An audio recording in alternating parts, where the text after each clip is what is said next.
Welcome back. You're still on to Editors Forum, exclusive to Galaxy Television, and we're taking a look at 2019 in review, major stories that made headlines in 2019. And just before the break, we took a look at the issue of human rights, and that was one top story that was in the news space for 2019. We have the issue of the hate speech bill, the social media regulation bill, and US recently telling us that we are on their watch list. Of course, we are rightly joined now by Biodun Shomi. Thank you very much for joining us at the show. It's my pleasure. All right. Okay, let's quickly go to, while you react quickly on that, we'll take a look at the issue of security in Nigeria in the year 2019. Now, Amnesty International revealed that Boko Haram militants have killed at least 275 people this year in Cameroon's far north region, despite government claims back in January that the Islamic extremist group had waned in the area. We know that while President Muhammadu Buhari was brought into the mantra, he brought the mantra of change then in 2015 due to the issue of insecurity and Boko Haram insurgents. And rightly, in 2019, not only did we have Boko Haram insurgents, we had the issue of banditry in Zamfara, in fact, general banditry in Nigeria. We also had a lot of headsman and farmers clashes there, of which they brought about the issues of how to solve it, Ruga settlement, the NLTP, which brought a lot of controversies there on the issue of security. And right now, we still have threatening stories, as in December 24th, we saw that there were reports that 2 people were killed, 13 injured in Boko Haram attack on a military checkpoint. And we also had the federal government even themselves raising alarm over Boko Haram's threat to attack Nigeria with nuclear weapons. And we know that earlier on we had the news that they had been practically disseminated, even though we didn't hear any news of a bomb attack on December 25th. We know that in subsequent years, we usually hear news of, okay, there was an attack somewhere due to Boko Haram. We didn't have that attack on the 25th, but we still have them resurfacing here and there for the issue of security. So quickly, Biodun, let's hear from you. How far would you say we have fared in security for 2019? It depends on how one wants to look at it. If you want to holistically look at crime, by individuals or groups or gangs or non-state actors, there is a wide proliferation of that in 2019. They have different characters. You have kidnapping, you have herdsmen problem, you have the Boko Haram problem, you have the general threat to life, you have the poverty-induced crimes, also on the rise. But to balance it all up, there seems to be a reduction in Boko Haram activities in terms of resulting into deaths, because if you only have 275 or something, that's a considerable reduction. Even one death is too much. What we've seen is the federal government has been able to degrade the capacity of Boko Haram to occupy a huge spot or to attack and not respond in time. So we've had a better response time, which has led to a reduction. Some people were confusing as Boko Haram being defeated. For me, Boko Haram has not been defeated. They seem not to understand the nature of insurgency. Insurgency is not a conventional war that you get the other side to surrender the flag and that will end it. It has never happened anywhere in the world, including the IRA experience in UK that probably went on for a long time. So what happened is that you cannot easily defeat an insurgency. It's extremely tough because it mutates. It's the nature of the attack that will change. Rather than from occupying a local government, they might choose to attack isolated and pockets of places, and that is what we have seen. Boko Haram has mutated, even though it has led to a reduction, but it has not stopped the killings of innocent lives. So that security threat from Boko Haram still remains. And it's even more alarming when you now take into consideration that the federal government is now saying, they are concerned about the possibility of Boko Haram using nuclear weapons. We know that they do not have nuclear weapons. That's an overkill. There is no Boko Haram or ISWA or ISIL, whichever one you want to reckon, or ISS, they're called different names, even in Syria or in Iraq that has nuclear weapons. What they are capable of doing is chemical weapons, using chemical weapons, to fight the soldiers or kill innocent people. So whether it's chemical weapons or nuclear weapons, they are still weapons of mass destruction.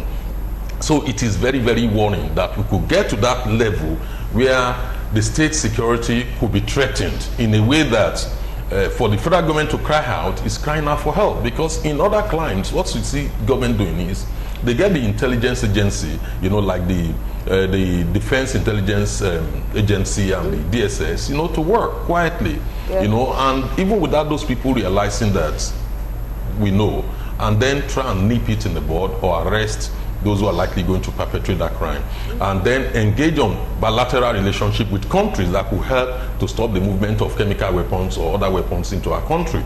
But that is not what we are seeing. What we are seeing is the government alarming the populace at a time when we need assurance and reassurances.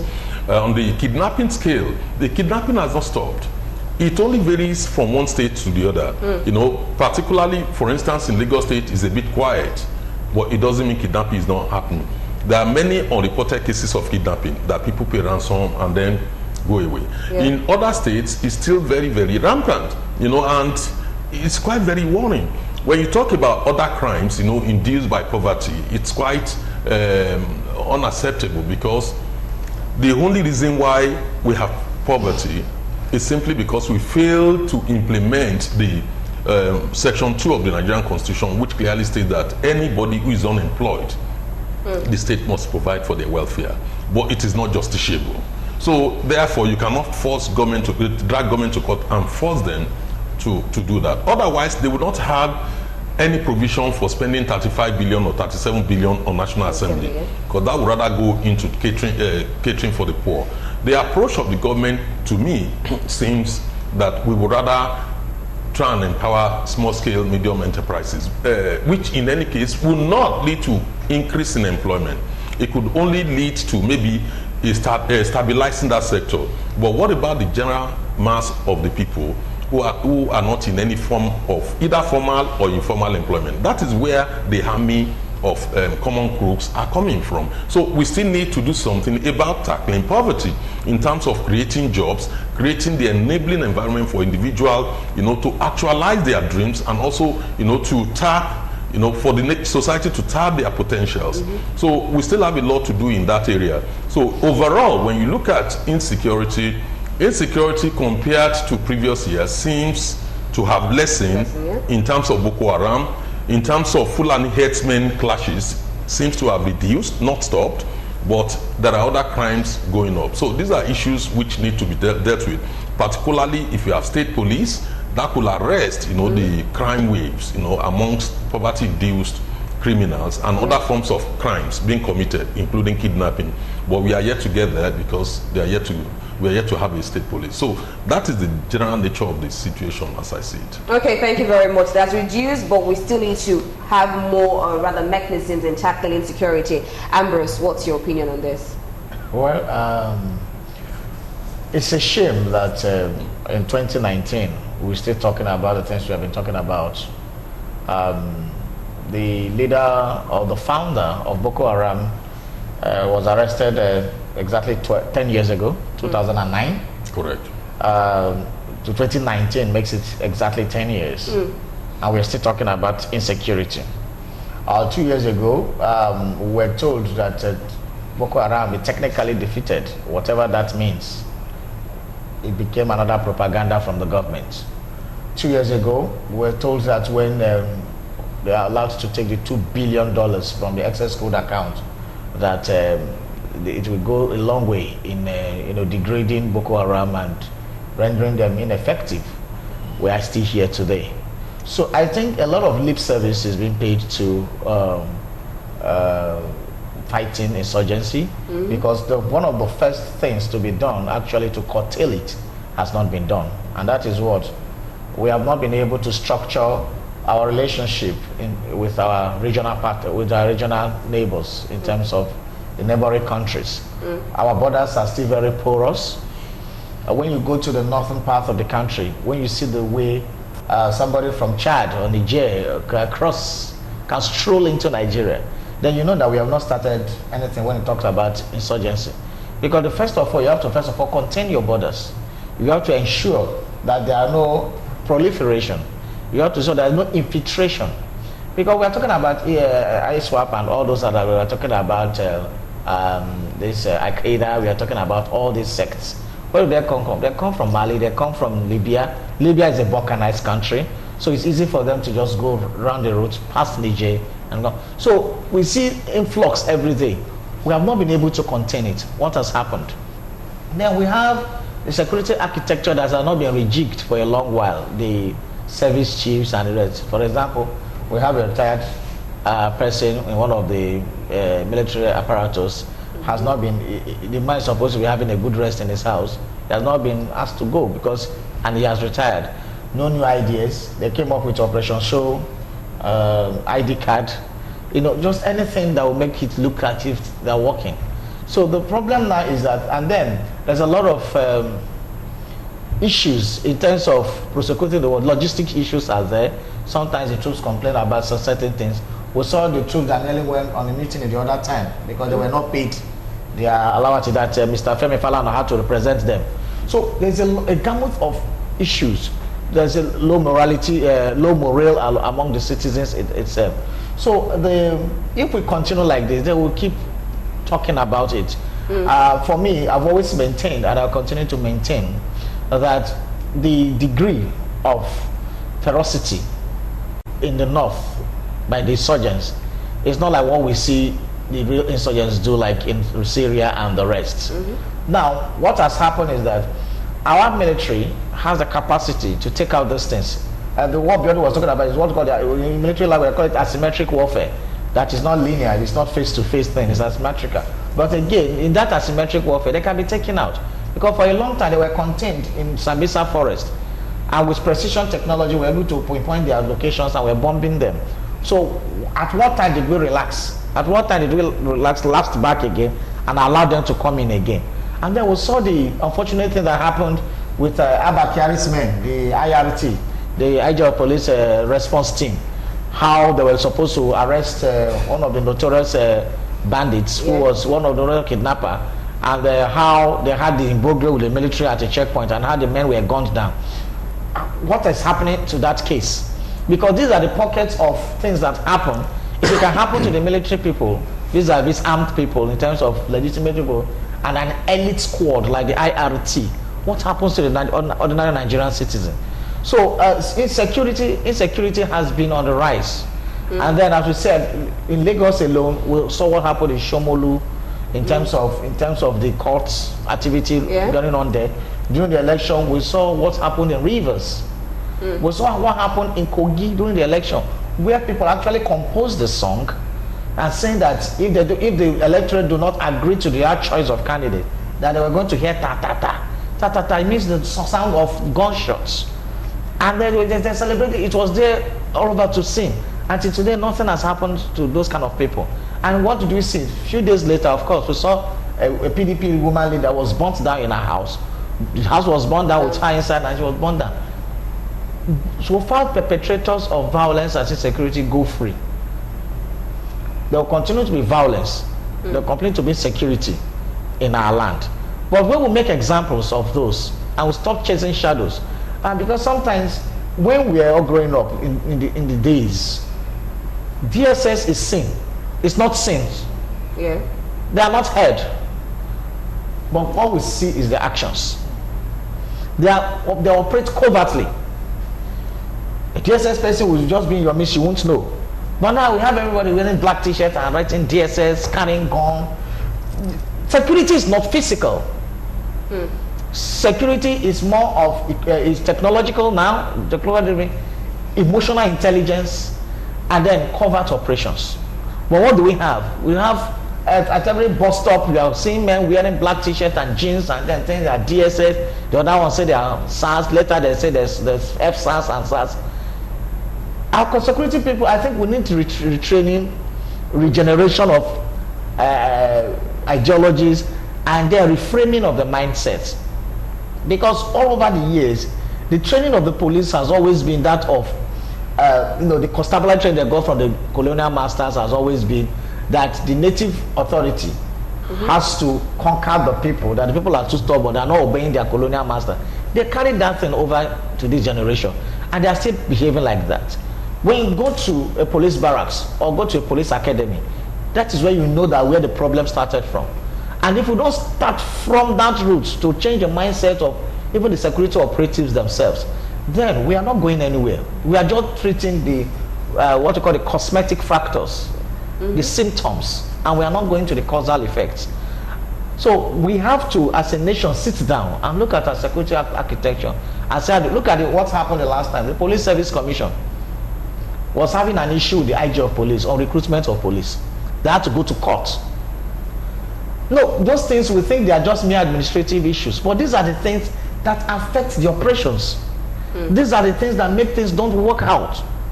And if we don't take care of them, they will affect us. That will what will lead to, if we don't have the right people to lead the police, it will lead to the policeman buying his own boots. It will lead to the policeman buying his own uniforms. It will lead to the policeman begging to get fuel to their patrol vehicles and the rest. And when these things keep happening, the psyche. Have you ever sat down with the typical average Nigerian policeman and engage him? You need to engage him. And so sometimes their psyche is not even in the right, they are not in the right frame of mind. And why do you think they are always gone trotting every time? Any small thing you hear, boom, they shoot. It's because of their mindset. And most of those mindsets come from the issue of welfare, come from the issue of lack of training, come from the issue of frustration and the rest. And some of them don't even have accommodation. You see a man, he carries gun home, and there are a lot of things we need to take care of before we can really say we are serious about tackling security. What of job creation? Out of job, the youth in Nigeria is one of those that are out of job. What of the children? Out of school children are in millions. So there's an army of people who, no matter the efforts you make in providing security, are already there that will dilute any action you take towards security, because they're already a bunch of insecurity. That is what they are. So going forward to 2020, I think the Nigerian government should wake up. Okay. And then there is another issue about the populace. The populace always think that security is for the government. We don't have a business there. We need a reorientation. It's unfortunate that National Orientation Agency is in intensive care units. Because these are the things we need to say. You see a car parked for 1 week, 2 weeks, you don't alert the authorities. When you ask them why they don't go, they say if you go to the police station to tell about the car that they will arrest you. I said, did you know that the car was parked there in the first place? So these are the issues we are having, that citizens are now afraid to approach security agencies to report security infractions, because most of the times they are roped into it and they're made victims instead of those to be helped. So it is a holistic thing we need to go into and really look at ourselves as citizens and see whether truly do we want to remain safe or do we want to live in perpetual fear. Okay, quickly, let's hear from Nuruddin, quickly. Well, it depends on the area you want to look at security, because when we say security, it's so broad that it depends on the area. We have social security, we have financial security, we have asymmetric, as he has rightly said, and other holes of area of security. Well, in 2019, fairly poor, but there was an improvement compared to 2018. Maybe because we have election during the year, and apart from that, now only what Governor of Borno State said, Solom, that said that there are still some parts, certain area now that Boko Haram are still so strong, which we have a lot of colleagues around there, have been there, so I could easily call 1 or 2 persons, and I know what I had. For instance, now, a place like Monguno, the senator representing that Monguno cannot even come home from Abuja and say he wants to come and celebrate Christmas. Because that place has been, a lot of people have left that place to another city. They've left, everybody is down. Medupuri is now so much populated because that is where much concentration was. In fact, the governor was nearly it before the Christmas, because the man had to say, it's fine, I want to celebrate my own Christmas with those people in the IDP, which he did. But one thing there is this: if you have to talk about our own security, a lot of things need to go inside it. The guy, he has mentioned few of them, but one thing there is this: without taking anything away from our security operatives, there is high level, especially in the area of our military. They've raised the bar a little bit. They've raised the bar. Okay. In fact, if you look at the how Boko Haram used to operate before, it's different from now. They have, and in fact, they've even interacted much well with civilians within that particular region. So it's not like before. Okay, well, I'll just call you. What about technology? Because now they're saying that Boko Haram, there's threats with nuclear weapons. Do you feel that we should top up our technology? Let me tell you one thing. In Africa, we will have a lot of. Did you know that in the last 1 month, all these insurgents, they killed more in Cameroon, Niger than Nigeria? Yeah. So what happened now is that, like what he said, now I could tell you that West African governments, they've worked in hand more than they've done before. They have a meeting recently, and they're supposed to talk about the kind of currency that unify every one of them. They silent on that. They talk about security, and they have a lot of joint association of different military they put together. But the thing there is this: now the security has gone beyond a hold weapon and face the target. No. Okay. And this is the area that I think that holistically the West African government needs to do more in the area of technology. The one of a chemical weapon, that one is us, but we cannot shy away from that because of the fallout that has happened in Libya and also in Syria. So but one thing there is Libya is so central to that movement from Libya to Sudan and then to Mali, then having Senegal along with it, because virtually they have a common language that brought all of them together, which is Swahili. And because of that, the kind of movement we have is not only Nigerian borders that are porous. When people talk about it as if it's only Nigeria and Africa, majority of the West African coast, they are so porous. Majority. But the thing here is that they have to work in hand. If I close my home, and you close your home, you can determine who comes in, who go out. We work hand in hand. The level of technology needs to work very well now, because now technology has really made some certain things to be easier. But one thing that you should not take away is the area of our soldiers. We need more men. Don't even go to the area of police at all. I stand to be corrected. Nigerian police they don't have officers up to 500,000. So if the idea wants to prove it, you come out. We have, and we need 500,000. You can't tell me since when they recruited last. Don't tell me police. We don't have officers that have died. We don't have those ones that have retired. So they are less than 500,000. So how could you want a 500,000 to handle internal security of a country that was deemed to be over 200 million? That means we need more hands in the area. Then another thing again is that they need to partner much with civilians. There was a time about a few months ago, I went on the investigative journalism. Can you believe that before I could unravel that particular thing, I have to pay, after I finish all my investigations, I need the police to come in to arrest his baby factory.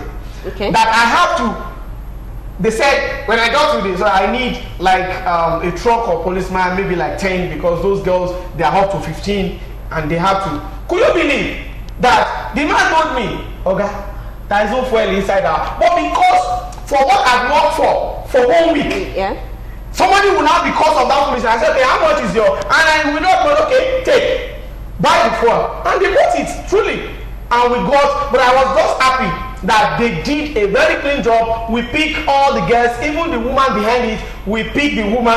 That was the only success. Now, which kind of police you want to have when they have cars that you cannot maintain?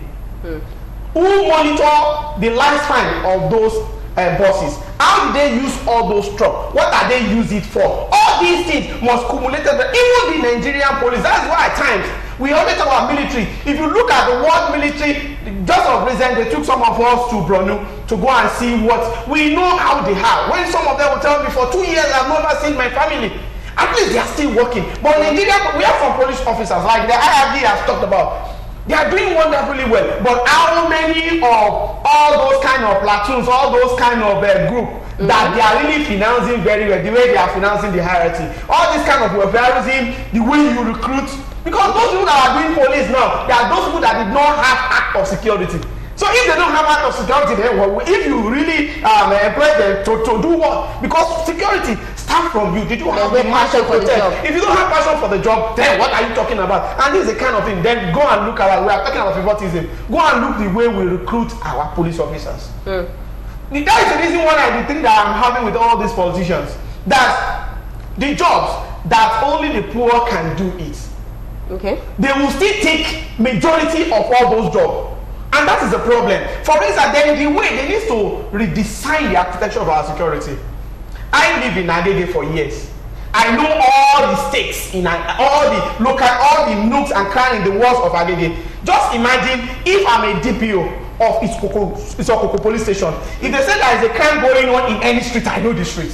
So if you now pick somebody from Akwa Ibom to come and be the DPO of Agege, there is no way you can know Agege more than I do because I know the streets. In fact, I will be telling you some landlords of those particular streets. So just to tell you, so we need to redesign. If I'm protecting my people will know me.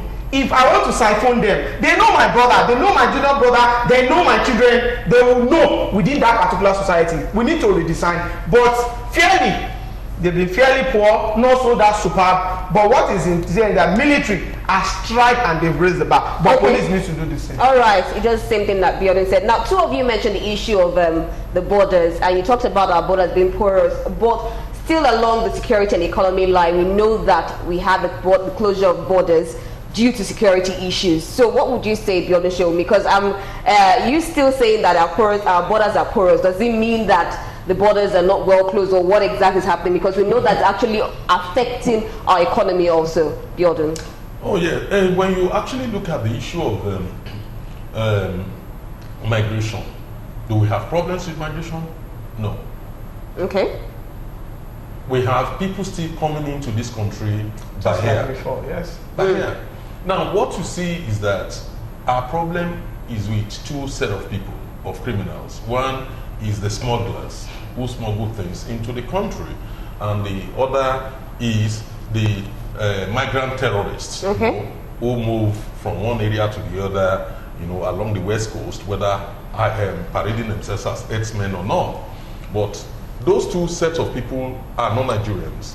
Then you also have the third set, which are the Nigerians themselves, particularly those they refer to as smuggling petroleum products out of the country. Mm-hmm. But you and I know that there is no way you can smuggle a trailer through the bush. It has to go through the land border, mm-hmm, to convey the petroleum products to neighboring countries. Okay. So you have the issue of corruption even amongst customs officers, around that area. So what the government should have done is to check the causes, not the symptoms. That is, why is it that petroleum products are going out, not through pipes, but through trucks? And how come that is happening? So that can only be a product of intelligence, which I think we've not been doing. Then when you look at those terrorist migrants, how are they able to come into the country? We complain about the land border very porous. Again, it has to be intelligence driven. It is difficult to secure all the land borders of the country. And some of those immigration and customs officers are doing a fantastic job. But it has to be intelligence driven. Let me ask you a question. Our customs officers and immigration, do they have helicopters? They don't. You want them to patrol a huge stretch, of thousands of kilometers. They don't have it. So there are certain equipments which we need, including technology, which earlier my colleagues had mentioned. That except you introduce this, you cannot solve that problem. Closing the land border does not stop migration. And it does not even stop smuggling, because the majority of smuggled goods come by sea into the country, and they only manage to enter the country through corruption.